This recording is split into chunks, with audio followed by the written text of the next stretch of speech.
মদিনার পবিত্র ভূমিতে একদিন এক বিশেষ মজলিসে সাহাবিগণ সমবেত হয়েছিলেন। মজলিসের কেন্দ্রস্থলে বসেছিলেন বিশ্ব মানবতার শ্রেষ্ঠ নেতা, আমাদের প্রিয় নবী মুহাম্মদ সাল্লাল্লাহু আলাইহি ওয়াসাল্লাম।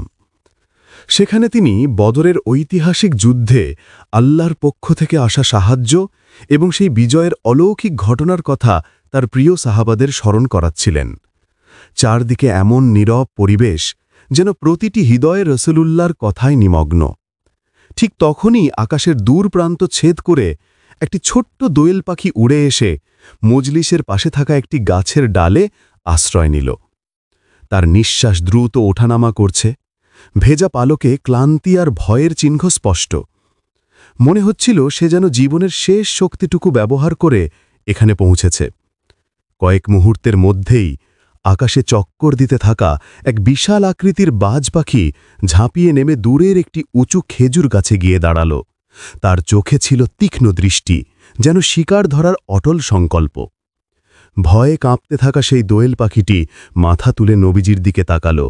ক্ষীণ কণ্ঠে কান্না মেশানো আর্তনাদেশে সালাম জানিয়ে বলল, ইয়া রাসূলাল্লাহ, ইয়া হাবিবাল্লাহ, ভোর থেকে এই বাজ পাখিটি আমাকে নিরন্তর তাড়া করে আসছে।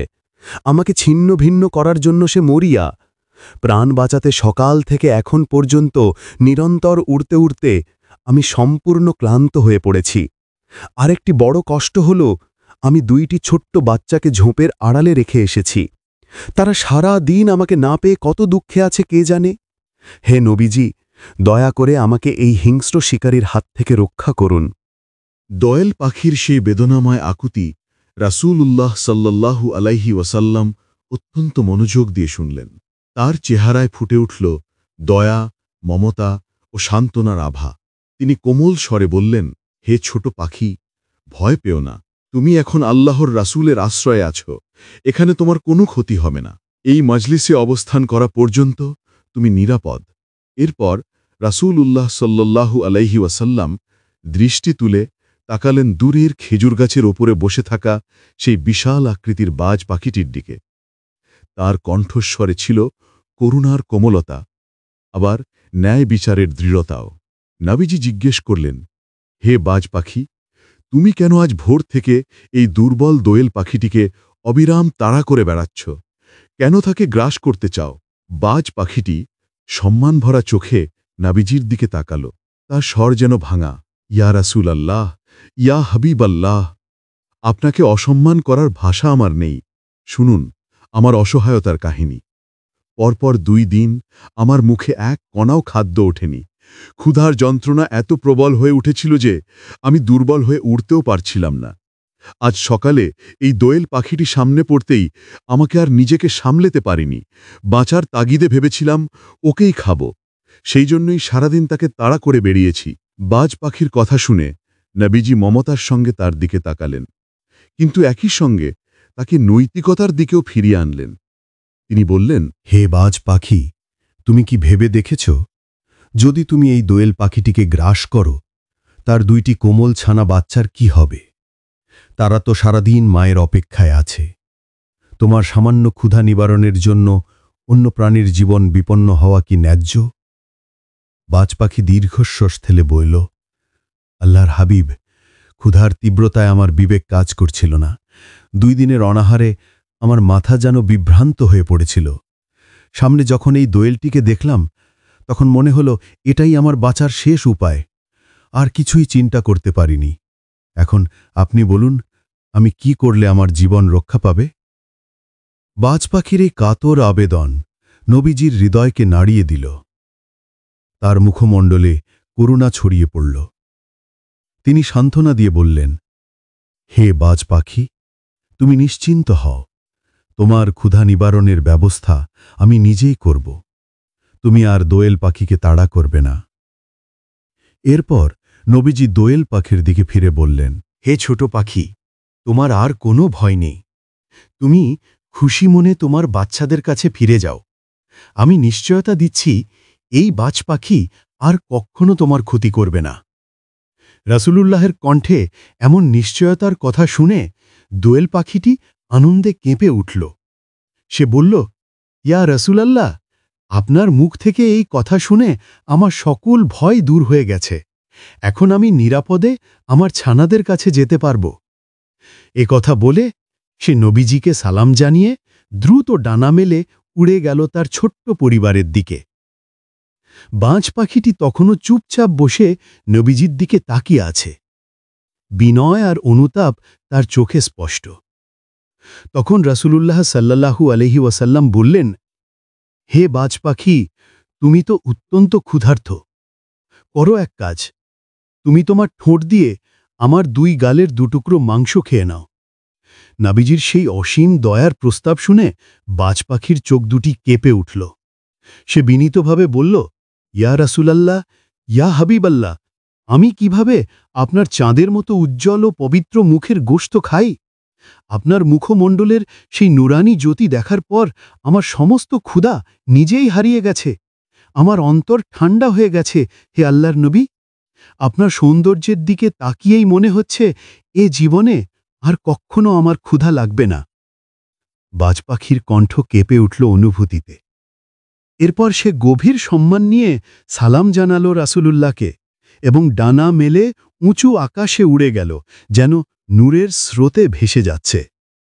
সবাই বিস্ময়ে বলল, সুবহান আল্লাহ, সুবহান আল্লাহ। পরবর্তী ঘটনা। একদিন আবু জাহাল হঠাৎ তাড়াহুড়ো করে নবীজির কাছে এসে দাঁড়াল। তার চোখে ছিল চ্যালেঞ্জের দৃষ্টি। সে বলল, হে ভাতিজা মোহাম্মদ, তুমি তো নিজেকে আল্লাহর নবী বলে দাবি করো। যদি সত্যিই তুমি নবী হও, তাহলে বলো তো এই মুঠির ভিতরে আমি কি ধরে আছি? যদি বলে দিতে পারো, আমি এখনই তোমার কালিমা পড়ে মুসলমান হয়ে যাব। এই কথা শুনে নবীজি কিছুক্ষণ নীরব রইলেন। তারপর শান্ত কণ্ঠে বললেন, চাচা, আপনার মুঠির ভিতরে কি আছে তা আমি বলতে অক্ষম, কেননা অদৃষ্ট বিষয়ের খবর একমাত্র আমার রব আল্লাহ রব্বুল আলামিনই জানেন। তার বাইরে কেউ গায়েবের খবর রাখে না। আবু জাহাল কথা শুনে ঠাট্টাচ্ছলে হাসল। মনে হল সে নিজেকে নিশ্চিত বিজয়ী ভাবছে।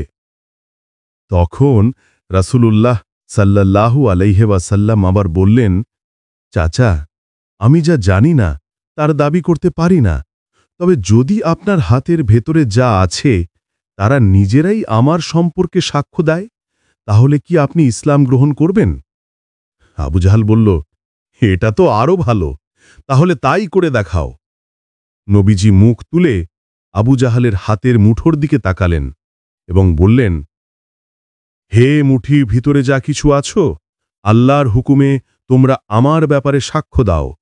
তোমাদের জুবান খুলে বলো। অমনি আবু জাহালের হাতে থাকা ছোট ছোট পাথরের টুকরোগুলো তার মুঠির মধ্যেই দোয়া ও দুরূদ শুরু করল। তারা স্পষ্ট স্বরে নবীজির সত্য নবুয়তের সাক্ষ্য দিল এবং তার উপর দুরূদ শরীফ পাঠ করতে লাগল। এই দৃশ্য দেখে আবু জাহল স্তব্ধ হয়ে গেল।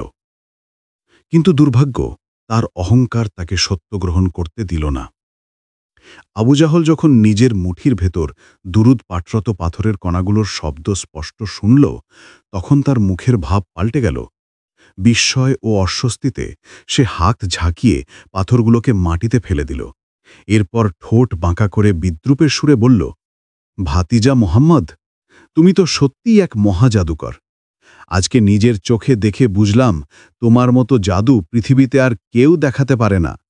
আমি আগেও শুনেছি তুমি জাদু জানো, কিন্তু আজকে নিশ্চিত হলাম। এই কথা বলে সে দ্রুত স্থানটি ত্যাগ করল।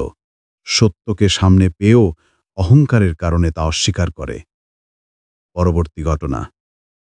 একদিন রাসূলুল্লাহ সাল্লাল্লাহু আলাইহি ওয়াসাল্লাম একটি গাছের ছায়ায় দাঁড়িয়েছিলেন। ঠিক তখনই আবু জাহল ও তার কয়েকজন সঙ্গী কাছে এসে দাঁড়াল।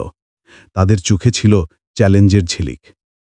আবু জাহল বলল, হে মুহাম্মদ, যদি তুমি সত্যিই নবী হও, তাহলে ওই আকাশের চাঁদটিকে 2 খণ্ড করে দেখাও। যদি তুমি এটা করতে পারো, আমরা সবাই আজকেই তোমার কালিমা পড়ে মুসলমান হয়ে যাব। নবীজি শান্তভাবে জিজ্ঞেস করলেন, তোমরা কি সত্যিই বিশ্বাস করবে আমি যদি আল্লাহর অনুমতিতে চাঁদকে দ্বিখণ্ডিত করে দেখাই, তাহলে কি তোমরা ইসলাম গ্রহণ করবে? তারা সবাই একসঙ্গে বলল, হ্যাঁ মুহাম্মদ, তুমি যদি এটা করে দেখাতে পারো, আমরা সবাই ইসলাম গ্রহণ করব। এই কথা শোনার পর রাসূলুল্লাহ সাল্লাল্লাহু আলাইহি ওয়াসাল্লাম আকাশের দিকে দৃষ্টি তুললেন এবং মহান রবের কাছে প্রার্থনা করলেন, হে আল্লাহ, তুমি আমার ইশারাতে এই চাঁদটিকে দ্বিখণ্ডিত করে দাও। আল্লাহ রব্বুল আলামিন তার প্রিয় নবীর দোয়া কবুল করে নিলেন। এরপর নবীজি চাঁদের দিকে তাকিয়ে হাতের আঙুল দিয়ে ইশারা করলেন। মুহূর্তের মধ্যে আকাশের চাঁদটি দুভাগ হয়ে গেল। এক টুকরো একদিকে, অন্য টুকরো অন্য দিকে সরে গেল।